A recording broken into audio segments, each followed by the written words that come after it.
그리고 다음 주는 종려주일이고 그리고 월요일부터 고난주간이 시작됩니다. 그래서 4월 10일부터 일주일 동안 특별 새벽 예배가 시작됩니다. 많은 분들 함께 참여하셔서 이 새벽 예배를 통해서 예수 그리스도의 고난과 그리고 십자가의 사역 그리고 부활하심을 함께 묵상하고 깊은 은혜 가운데 나가는 그런 귀한 시간이 되기를 바랍니다. 오늘 말씀 함께 나누기를 원하는데요. 오늘 말씀은 주님을 위한 삶이라는 제목으로 제가 말씀을 나누기를 원합니다. 제가 어렸을 때 살던 지역이 구로공단 지역입니다. 이 구로공단은 섬유공단이 굉장히 많은데요. 원품모방이라든지 제일모직 같은 그런 섬유회사들이 굉장히 많았습니다.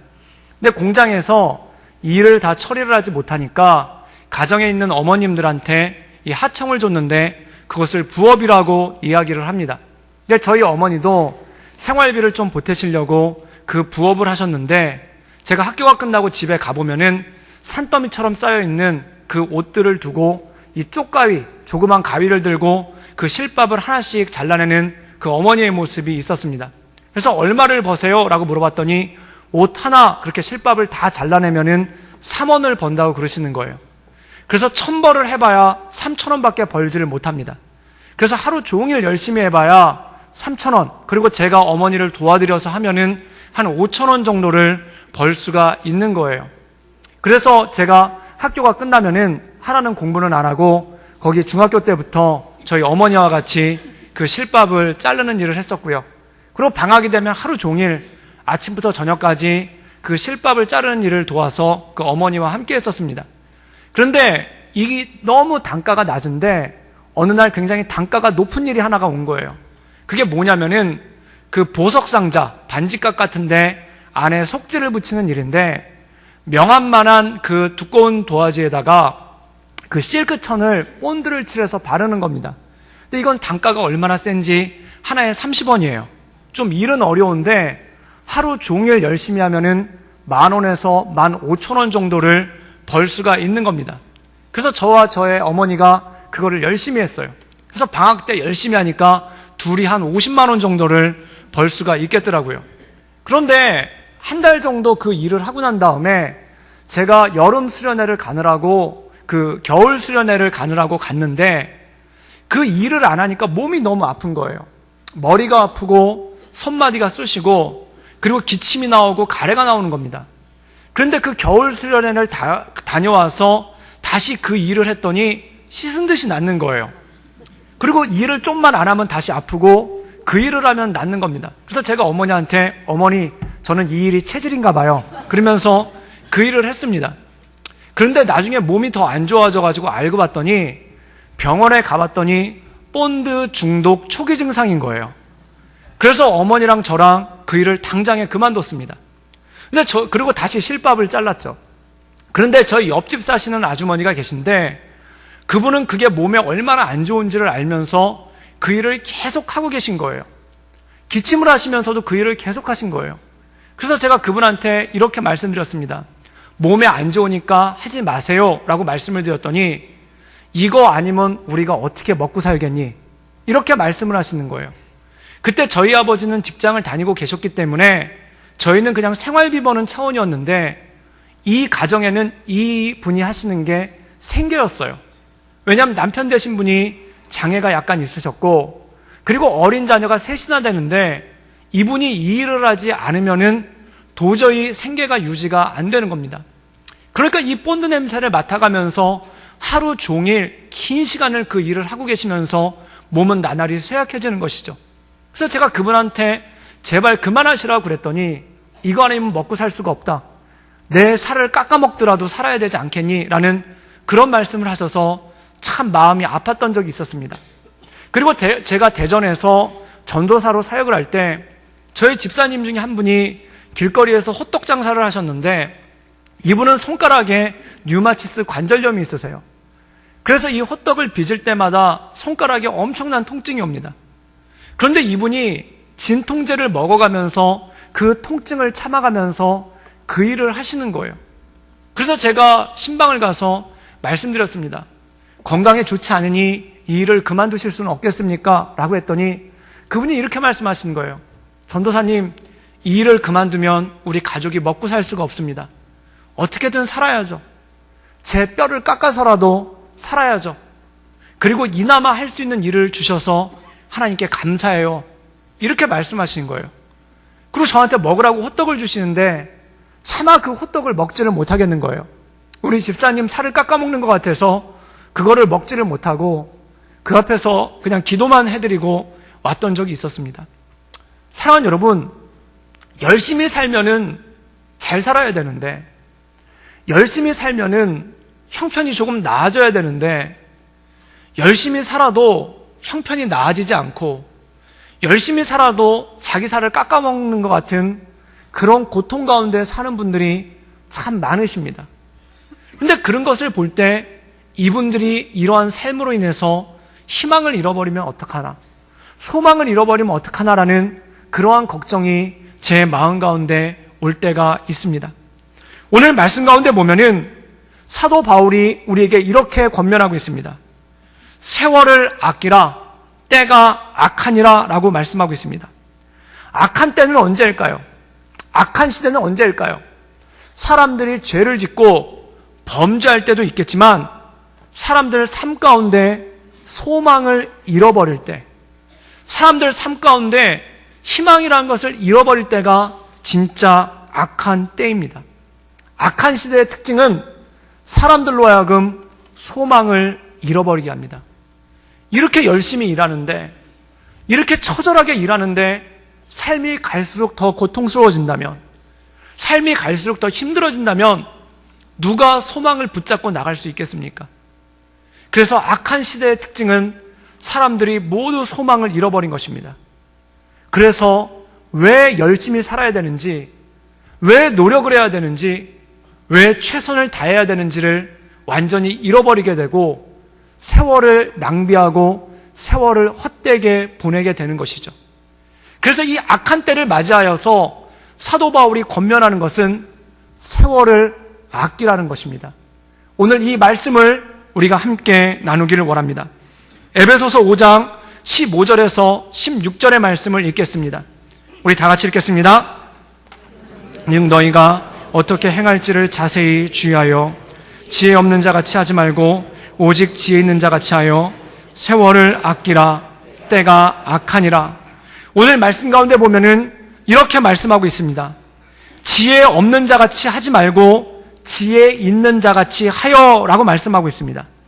그렇다면 지혜 있는 자처럼 행하는 것이 무엇일까요? 그것을 16절에는 이렇게 말씀하고 있습니다. 세월을 아끼라. 그렇다면 세월을 아껴야 되는 이유가 무엇입니까? 때가 악하기 때문에 그렇습니다. 악한 때, 악한 시대를 살고 있기 때문에 그렇습니다.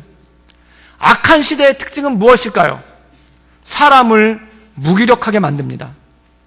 왜 무기력해질까요? 희망과 소망을 발견할 수가 없기 때문에 그렇다는 것이죠. 한국의 한 기관에서 대기업을 다니는 직원들을 중심으로 설문조사를 해봤습니다.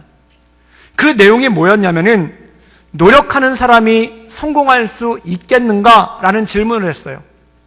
그때 놀랍게도 단 18%에 해당되는 사람만이 그렇다, 노력하는 사람이 성공할 수 있다라고 답했습니다. 그럼 82%의 사람들은 뭐라고 대답을 했냐면은 노력해도 성공할 수 없다라는 거예요. 그럼 어떻게 해야지 성공할 수 있는가라는 질문에 이렇게 답을 했습니다.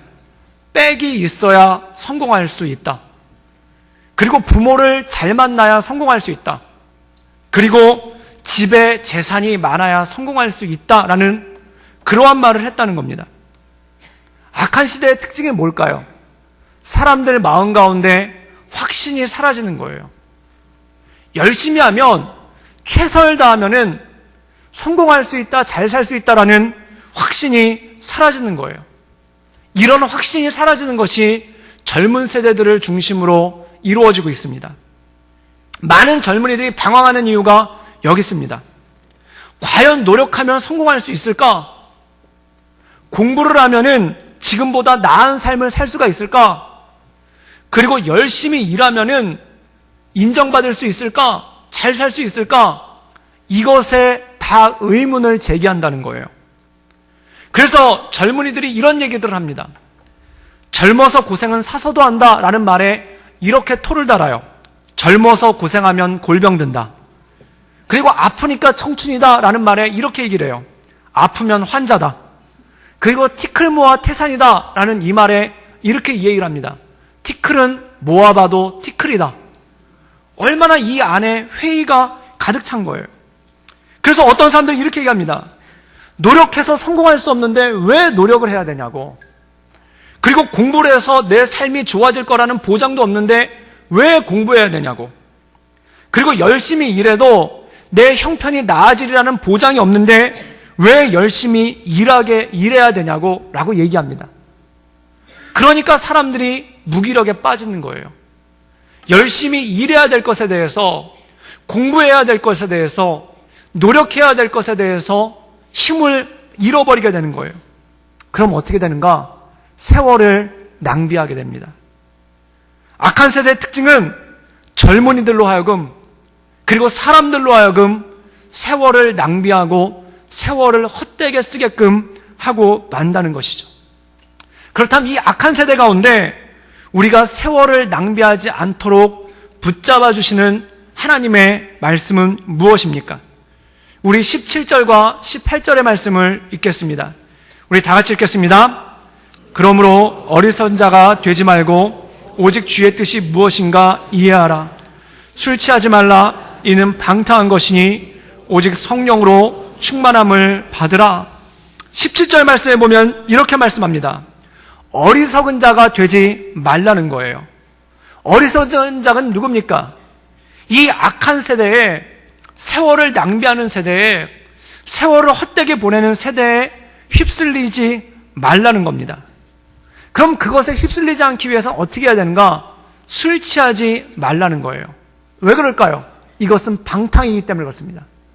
여기서 술 취한다는 말씀이 단지 알코올 중독에 걸린다든지 술을 많이 마신다는 것뿐만 아니라 여러 가지 것들에 중독되지 말라는 것이죠. 사랑하는 여러분, 중독은 무엇일까요? 중독은 하지 않아도 되는 일 또는 하지 말아야 될 일을 하느라고 정작 해야 될 일을 하지 못하는 것이 바로 중독입니다. 내 인생에 꼭 해야 되는 일이 있는데 그 일을 하지 않고 다른 일을 하는데 내 힘과 정성과 돈과 시간을 쓰는 거예요. 이게 중독입니다. 제가 노숙자 쉼터에서 20대 때 2년 가까이 전도사로 사역을 했었습니다. 그때 영등포 역전에서 많은 노숙자를 만났어요. 그런데 그 노숙자들의 특징은 다 술에 취해 있습니다. 어떤 분은요, 20살에 술을 먹기 시작해서 60살까지 술을 마셨어요. 40년 동안 단 하루도 깨어있는 적이 없이 술을 그렇게 마신 거예요.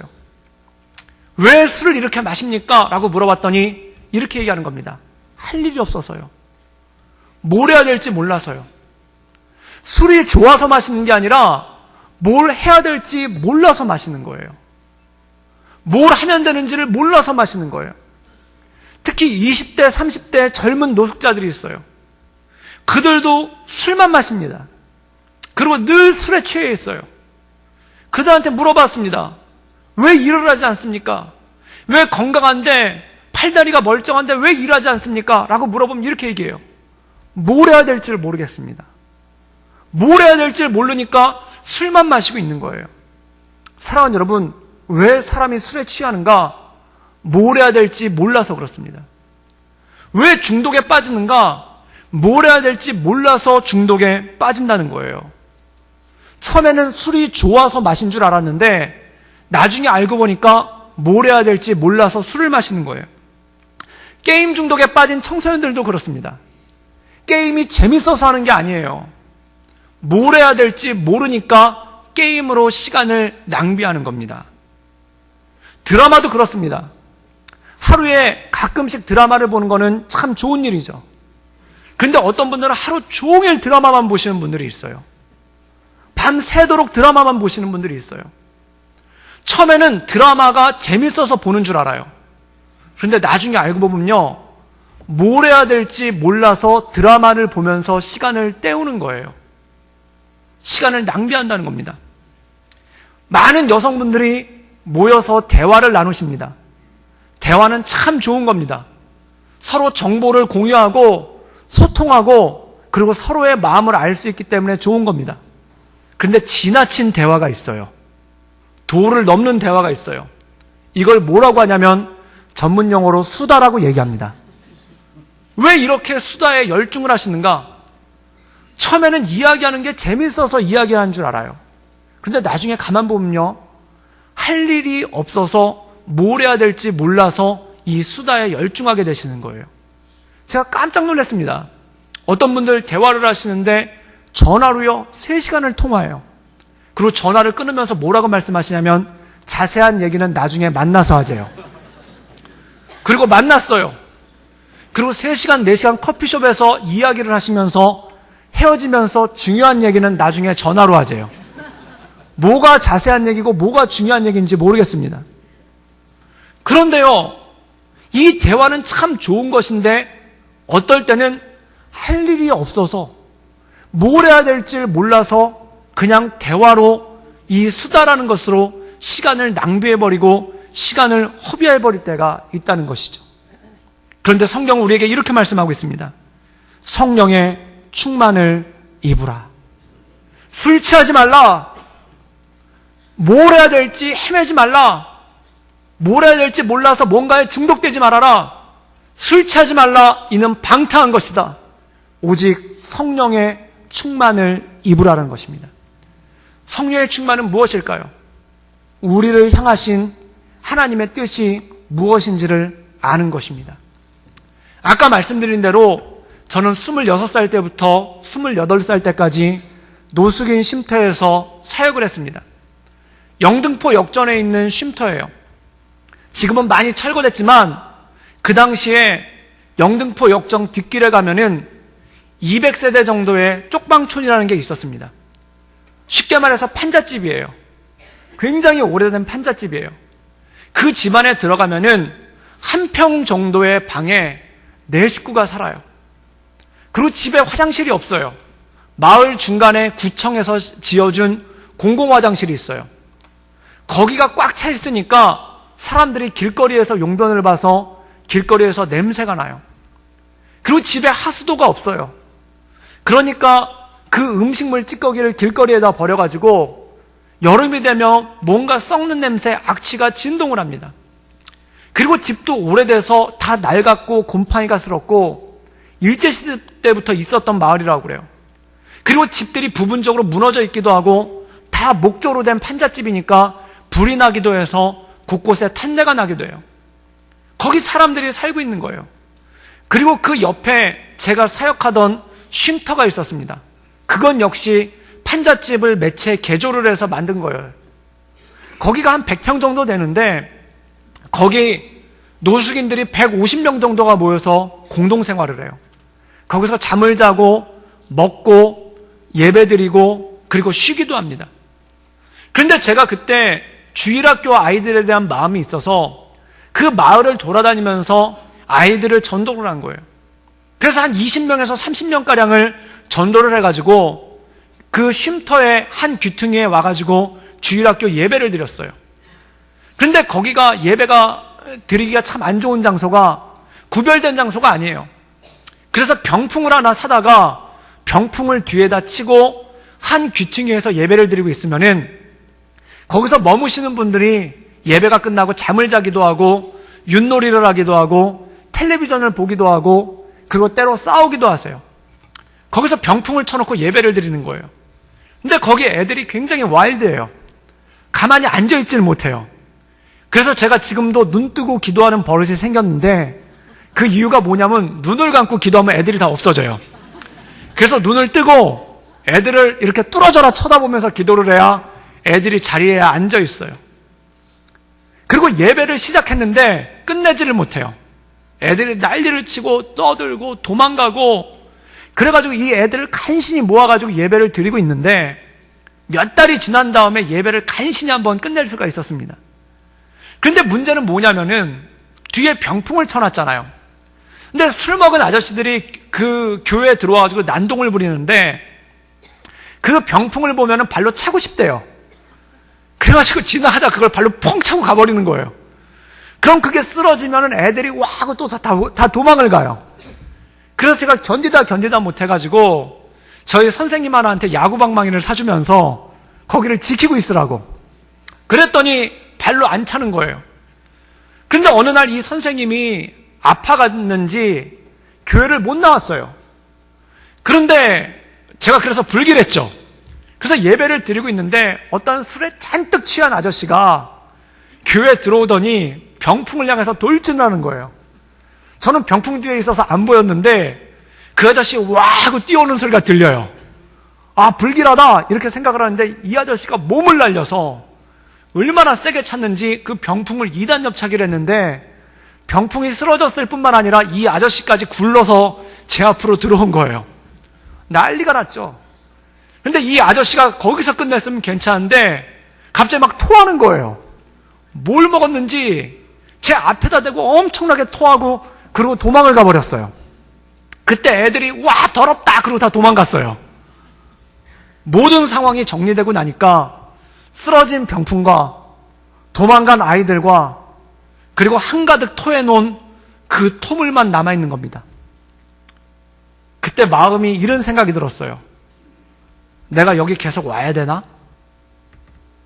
내가 여기서 계속 사역해야 되나? 내가 여기서 목회를 계속 해야 되나? 이 생각이 마음에 든 거예요. 그런데 어쩌겠습니까? 걸레를 가져다가 그 토한 거를 치우고 있었어요. 그 토한 걸 치우는데 울컥했어요. 왜냐하면 양복이 한 벌밖에 없었거든요. 거기에 묻고 있는 거예요. 근데 그걸 치우다가 울컥하는 거예요. 눈물이 나는 거예요. 내가 도대체 왜 여기서 이걸 하고 있어야 되나? 내가 도대체 왜 여기서 이 아저씨가 토해놓은 걸, 이 토물을 치우고 있어야 되나? 이 생각이 나니까 우라통이 치는 거예요. 우라가 치미는 거예요. 내가 우리 어머니가 토한 것도 치워본 적이 없고, 우리 아버지가 토한 것도 치워본 적이 없고, 심지어 내가 토한 것도 치워본 적이 없는데 왜 이 사람이 치운 걸 내가 치워야 되나? 그래서 마음 가운데 우라가 나는 거예요. 그런데요, 그때 마음 가운데 한 음성이 들렸습니다. 내가 이것을 기뻐한다. 그 음성이 들렸어요. 그리고 너무나 분명하게 한 번 더 들렸어요. 종훈아, 내가 이것을 기뻐한다. 그리고 놀랍게도 한 가지 환상을 보았습니다. 그 환상은 십자가였어요. 사랑하는 여러분, 십자가가 뭘까요? 이 토한 것 같은 세상에, 이 토물 같은 세상에, 이 오물 같은 세상에 만왕의 왕이신 우리 주님께서 자기의 몸을 던져서 이 땅 가운데 오신 것, 이 토물 같은 세상 가운데, 이 토한 것 같은 세상 가운데 주님이 오셔서 사람들에게 멸시를 받으시고 천대를 받으시고 조롱을 받으신 것, 그리고 십자가에서 죽으신 그것이 바로 십자가의 사건 아니겠습니까? 우리가 왜 이 사역을 감당할까요? 왜 내가 그 사람의 토물을 치워야 될까요? 이유는 분명했습니다. 예수님 때문에, 예수님의 십자가 때문에, 예수님께서 나를 위해서 이 모든 것을 감당하셨으니, 예수님께서 나를 위해서 이 토한 것 같은 세상 가운데 오셨으니, 그 예수님 때문에 내가 살아야 하지 않겠습니까? 김요셉 목사님이란 분이 계십니다. 이분은 극동방송 사장님을 지내셨던 김장한 목사님의 아드님이세요.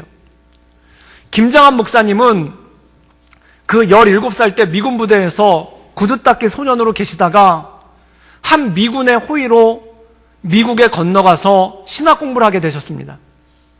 그리고 미국인 여성을 만나서 결혼을 하고 그리고 목사 안수를 받으신 다음에 아기들을 낳고 키우다가 1960년대에 한국에 들어와서 개척을 하셨어요. 그런데 그 아들 되시는 김요셉 목사님은 백인 엄마가 있으시기 때문에 얼굴은 백인 얼굴이에요. 그런데 한국말을 쓰고 한국 국적이에요. 그래서 한국 학교를 다녔어요. 그런데 거기서 애들이 놀렸습니다. 흰둥이라고 놀리고 코쟁이라고 놀리고 그리고 괴롭히는 거예요. 따돌리는 거예요. 이게 어린 나이에 이분한테 너무나 큰 상처고 너무 견디기 힘들었다고 그래요. 그런데 어느 날 그렇게 놀림을 받고 상한 마음을 가지고 집에 왔는데 그 백인 엄마가 미국에 살 때는 그렇게 우아하고 미국에 살 때는 그렇게 고상하고 그리고 미국에 살 때는 그렇게 아름다웠던 엄마가 그 한국에 지금이야 미국이랑 한국이랑 큰 차이가 없겠지만 1960년대 미국과 한국이라면은 구름과 진흙의 차이 아니겠습니까?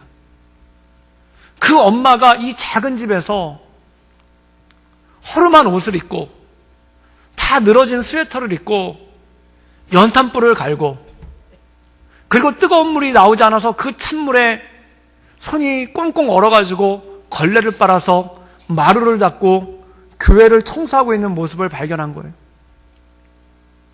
엄마는 왜 왔을까? 그래서 엄마한테 물어봤다는 거예요. 엄마, 왜 미국에서 안 살고 여기 왔어요? 엄마, 왜 우리 아빠랑 결혼했어요? 그때 그 어머니가 이렇게 대답을 하셨다고 그래요. 예수님 때문에. 예수님 때문에.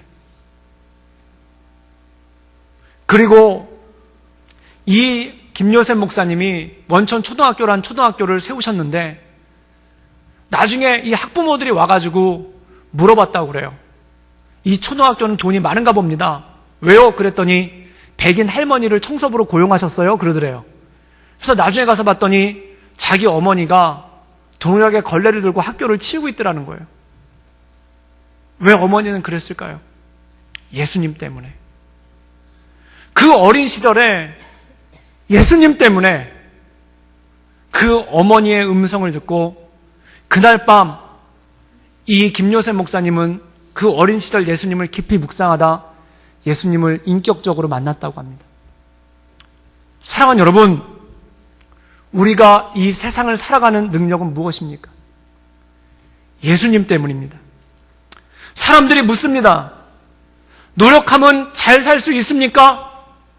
잘 모르겠습니다. 그러면 왜 노력해야 되나요? 예수님 때문입니다. 열심히 살면 잘 살 수 있나요? 잘 모르겠습니다. 그러면 왜 열심히 살아야 되나요? 예수님 때문입니다.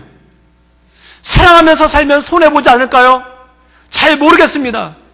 그럼 왜 사랑해야 되나요? 예수님 때문입니다. 사랑하는 여러분, 우리는 예수님 때문에 사는 삶입니다. 이 땅 가운데 오셔서 그 핏값으로 우리를 구원하신 그 주님, 그 모든 것을 쏟아내어시고 우리를 살리신 그 주님, 그 주님 때문에 사는 인생이 우리의 삶이 아니겠습니까? 그래서 사도 바울은 이렇게 고백합니다. 이제 내가 사는 것은 내가 아니요 내 안에 있는 예수 그리스도라. 그러므로 이제 내가 육체 가운데 사는 것은 나를 사랑하사 자기 죄를 위하여 죽으신 그 아들 예수 그리스도를 위하여 사는 것이라. 사랑하는 여러분, 이것이 여러분의 믿음의 고백이 되기를 주님의 이름으로 축복합니다. 이 악한 세대 가운데 세월을 낭비하게끔 하는 세대 가운데 왜 살아야 되는지 이유를 잃어버리고 왜 열심히 살아야 되는지 이유를 잃어버리게끔 하는 이 세대 가운데 주님, 내가 예수님 때문에 살게 하여 주시옵소서.